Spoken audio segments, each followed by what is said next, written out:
The doujin begins with a woman named Naru, working in her office and wondering how she should go about making a report. Since she didn't know how to go about it, she asked her coworker, Kyoya, if he had any bright ideas. Kyoya asked her to clarify, and she explained how she planned on going about it. Kyoya made the appropriate corrections using a report he made before as the reference, and Naru praised him for his great work. Kyoya claimed it was only natural since he was exceptional unlike her, and she told him he was being noisy. Naru asked Kyoya if he wanted to grab a drink, saying she knew somewhere he would love, since she knew what was perfect for him as his childhood friend. With a smile, Kyoya thanked Naru, saying that she was the only one who knew so much about him. Naru blushed, looked away and stuttered, telling him to call her Mai when they are in their workplace. He agreed and asked her to finish the report quickly. It turns out that Kyoya is Naru's childhood friend. They lived close to each other and spoke a lot from middle school to high school. Although they drifted apart in college, they reunited in the same company. When they reunited, they became friends again, just like they were back then. But the problem was that they were just friends.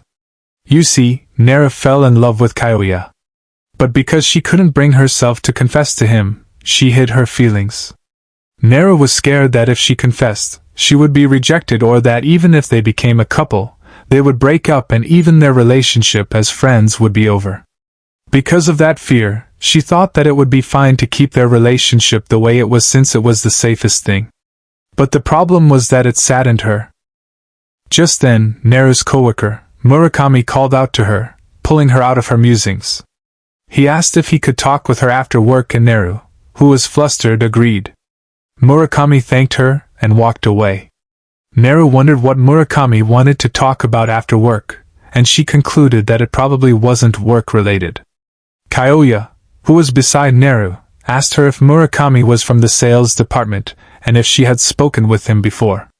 Naru said she did, but it was just briefly during lunch with her friends. Kyoya internally wondered why Murakami approached her. After work, Naru and Kyoya went out for a drink. Naru complained about how tired she was, and Kyoya was glad that work was finally over. Naru noticed a cake sign and she informed Kyoya that it was already Christmas. And in a sadder tone, she said that it was another Christmas without a partner. Kyoya said that maybe it was fine not to have a partner, and Naru sorrowfully agreed. Naru internally wondered if one day, Kyoya would get a girlfriend and she would forever lose her chance to be with him. Just imagining such a thing pained her. So, like every responsible adult, she decided to drink her worries away. At the bar, after Naru chugged down some beer, she wondered aloud why beer after work tasted so good. Kyoya told her that she sounded like an old man for saying that, and she said that she worked hard every day, so it was natural that she became an old man, and she added that she would drink to her heart's content. So, she promptly placed an order for more beer to the nearby waiter. Worried, Kyoya told Naru that she might have drank too much already. He reminded her that whenever she drank too much, she had a hard time waking up and she forgets everything. Her response was that he always takes care of her when she is drunk, so there wouldn't be an issue. Kyoya wondered why he had to babysit her, and just then, the waiter returned with the drinks. After some hesitation, Kyoya asked Naru why Murakami called her earlier in the day. Naru chucked, saying that Murakami confessed to her. And that shocked Kyoya. Naru said that she was also shocked by the surprise confession. She explained that although it was a surprise confession, they wouldn't start dating immediately, they would get to know each other first. Naru added that Murakami was pretty popular with the ladies, so she thought that he already had a girlfriend, and she wondered why he wanted her. Internally though, Naru thought it was awkward. She didn't want to talk about Murakami with Kyoya, since she loved Kyoya. But she had to keep on talking to hide her true feelings, and she wondered what Kyoya thought about it. Naru added that it was almost Christmas, so it was her chance to spend the holidays with someone. Kyoya agreed with her, saying it wouldn't hurt to date someone. At that, Naru paled. She broke out into a cold sweat, and in a shaky voice she said that she would try going for dinner with Murakami first. Kyoya told her that she was childish, so she should be careful not to get dumped. Naru told him that what he said was a bit harsh. Naru felt horrible. So, she decided to drink till she forgot those feelings. A while later, she got crazy drunk and she passed out, leaving Kyoya to take care of her. Because Naru got drunk so quickly, Kyoya panicked and took her home with him. Although he was worried, since she spent the night at his place a lot, he thought it would be fine. He even tried waking her up, but like every good Doujin, she didn't wake up. He realized that she was seriously drunk and that she wouldn't remember anything that happened. As he turned to leave, he caught a peek at her jigglers. He blushed and wondered if Naru knew how much self-control he needed whenever she came over, and he wondered what any other guy would do if he was put in the same situation. Then, he remembered what Naru told him about Murakami confessing to her. Kyoya's expression became cold, and he decided that he couldn't let it happen. Kyoya wouldn't let someone else take her, since he wanted her for himself.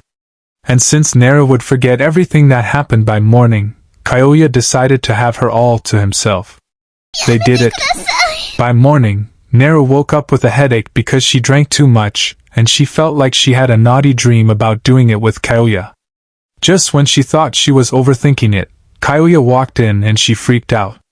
Kyoya asked her if she was okay since she drank so much, and he informed her that she collapsed after getting drunk. Naru apologized for the trouble she caused.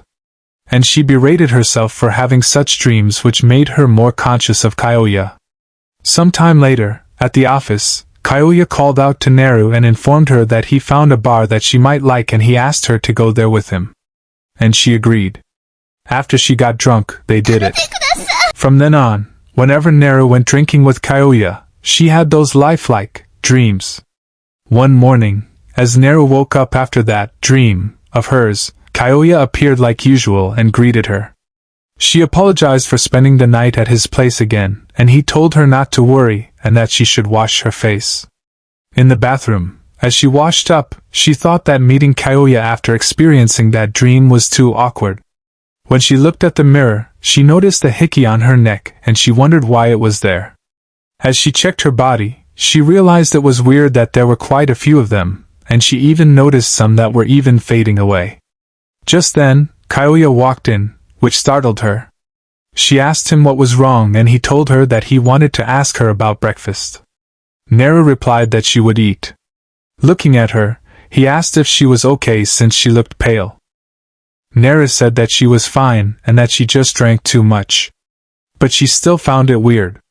She wondered if the dream was real, but she didn't want to believe that Kyoya did it with her. So, she decided to find out. Her plan was to pretend to be drunk and find out what Kyoya was doing. After they went to the bar, she pretended to be drunk and insisted on staying at Kyoya's house. And Kyoya, who thought that she was really drunk, immediately agreed. Naru was happy that everything was going well. And at Kyoya's house he laid her down on the bed. Naru thought that since Kyoya had no interest in her, he wouldn't do anything. But after he thought she was sleeping, he told her that she was helpless without him, and he took everything off. They did it. Partway through, Kyoya found out that Naru was sober. Kyoya apologized for doing something terrible like that to Naru, and he explained that after Murakami confessed to her, he couldn't stand the thought of another guy going out with her. He also told Naru that he loved her. Naru was surprised, because that was the first time she saw Kyoya like that. Kyoya continued, saying that he always loved her but he couldn't say anything about it because imagining a breakup meant never seeing her again.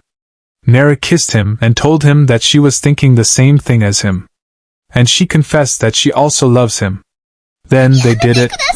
The next morning, as they sat side by side drinking coffee, Naru asked herself aloud if she was now Kyoya's lover. When Kyoya asked her what was wrong, she said that thinking of being his lover made her squirm. Kyoya told her that she would get used to it. Then, he held her and told her that he wanted to do it again with her, which frightened her. Naru told him that they did it the day before, but Kyoya said he's been holding back and it wasn't enough for him. Naru asked him to wait till after breakfast, but he refused, saying it wasn't good enough. He told her that he would be gentle and they spent the rest of the day doing it. Let me know what you think about this, Doujin.